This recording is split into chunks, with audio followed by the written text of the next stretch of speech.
తిరుపతి జిల్లాలో ఏనుగులు బీభత్సం సృష్టించాయి. ఏనుగుల గుంపు దాడిలో రైతు సిద్ధయ్య మృతి చెందాడు.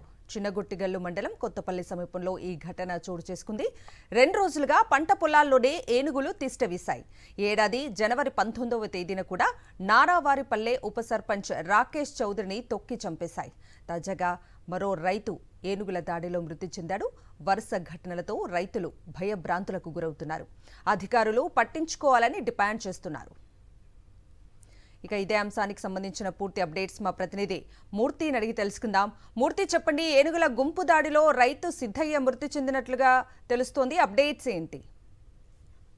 కవిత, ఈ తిరుపతి జిల్లా చంద్రగిరి నియోజకవర్గ పరిధిలో ఈ చిన్నగొట్టిగల్లు మండలం చిట్టిచెర్ల పంచాయతీ పరిధిలో కొత్తపల్లి వద్ద ఈ యొక్క ఘటన చోటు చేసుకుంది. ఏనుగుల గుంపు దాడి చేయడంతో సిద్ధయ్య అనేటువంటి రైతు ప్రాణాలు కోల్పోయారు. గడిచిన 3 నెలలుగా ఈ యొక్క పంట పొలాలపైన ఏనుగుల దాడులు చేస్తూనే ఉన్నాయి. ఈ నేపథ్యంలోనే సిద్ధయ్య ఒక్కసారిగా పొలాల్లోకి వెళ్తున్నటువంటి సమయంలో ఏనుగుల గుంపు దాడి చేయడంతో తొక్కి చంపడంతో అక్కడికక్కడే ప్రాణాలు కోల్పోవడం జరిగింది.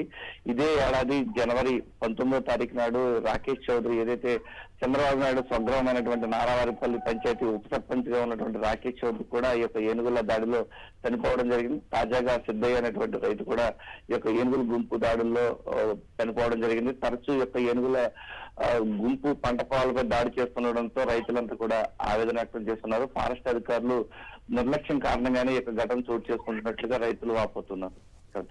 Right Murthy, thank you.